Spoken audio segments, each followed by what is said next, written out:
Good morning, DBS family, and welcome to another episode of DBS Lookbook.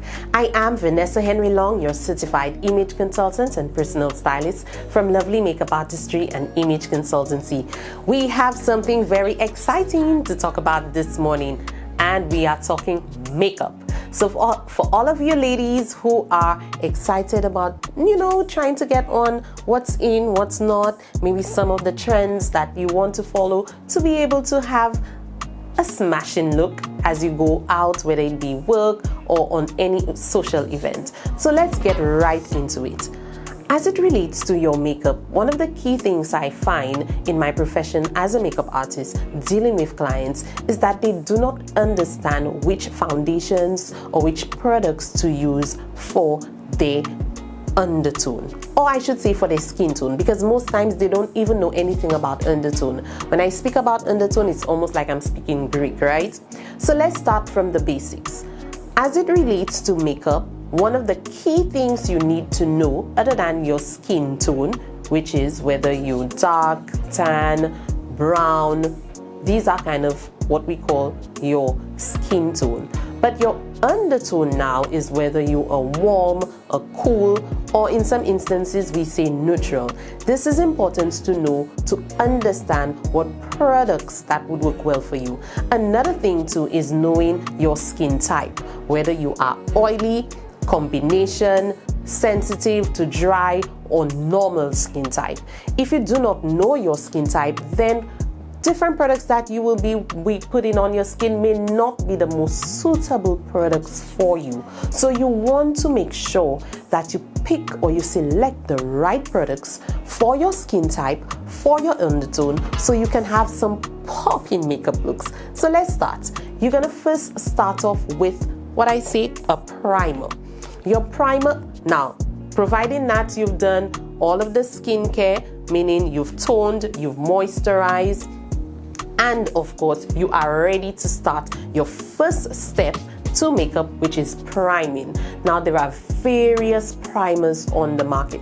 I personally love to use this primer, which is in my hand, which is the Black Up Matte Definition Primer for combination and oily skin. It is also available for normal skin type as well.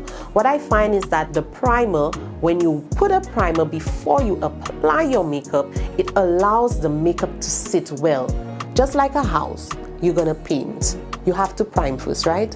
So it's the same thing for your face. Your face is the canvas. So you need to make sure that you have that proper base. After you've done your cleansing, your toning, your moisturizing, then you prime your face with a good primer, again, that will suit your skin type. So if you are combination skin, you need to get a primer for that skin type. If you are sensitive skin, get a primer for sensitive skin. So this is the first step. Now you may be wondering, okay, how do I apply my primer? Something very simple. You can use a primer in your T-zone, especially if you have oily skin.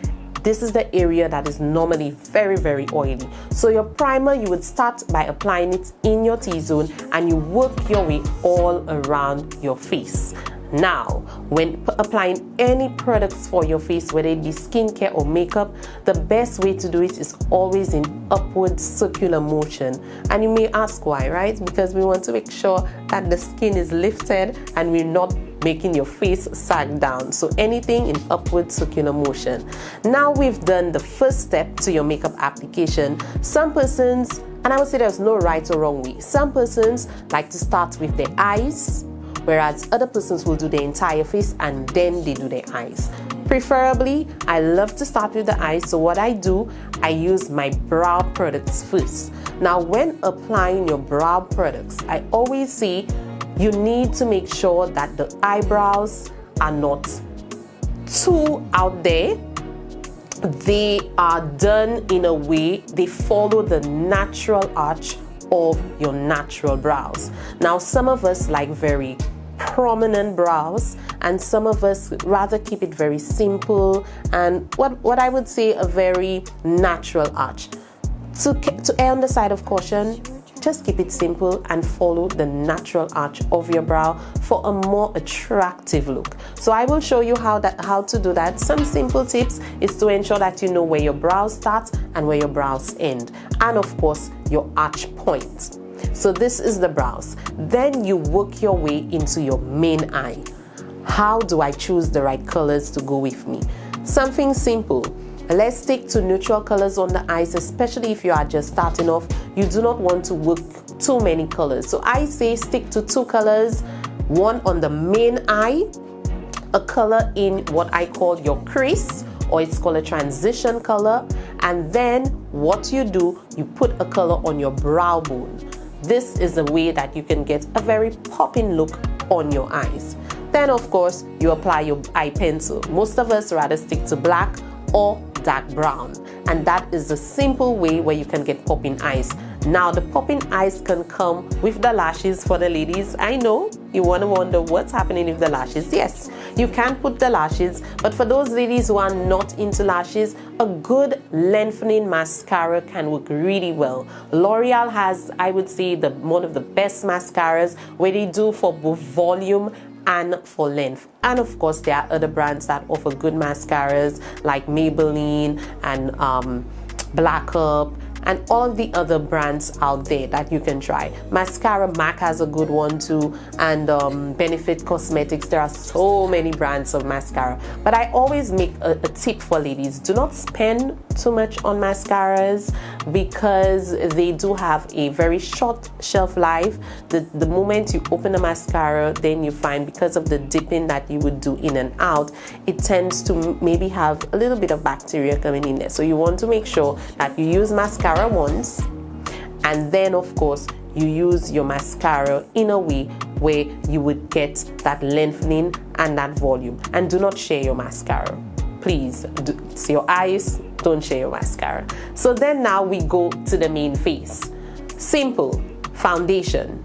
Now you may be wondering which foundations. There are so many foundations depending on your skin type again, and that's why it's important to know your skin type. You may be required to wear a certain type of foundation. So if you have very oily skin, a mattifying foundation would be best for you. If you have very sensitive or dry skin, then you need a foundation with some form of moisture, like a cream to powder for instance. If your skin has a lot of acne and you would need to cover, you may need a full coverage foundation, but one that is oil free or fragrance free, because again, most persons who have acne prone skin have very sensitive skin. Then you need to set that foundation.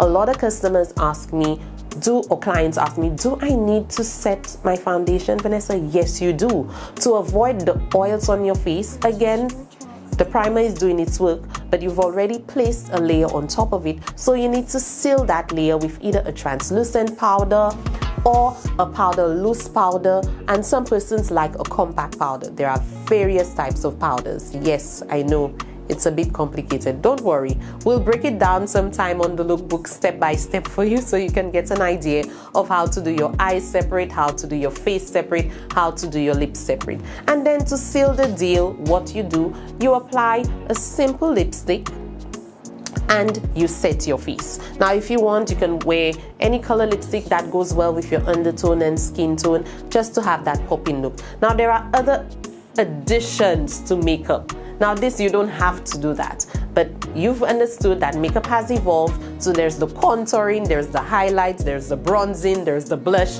All of these are additions, but what I've spoken to you about are some simple tips on how to get your makeup from point A to point B in getting a simple look without anything complicated. So I hope you did enjoy this episode of the Lookbook, and see you next time on how we can maybe get to glam you up and start you from night to day in moving to a fantastic look. See you next time. Bye. All right, guys, that wraps up the end of our show. Now, before you leave me, I have one last thing to say. Embrace your heritage, because we don't want it to die out. So go out and have an amazing Monday, and I'll see you tomorrow bright and early. Bye.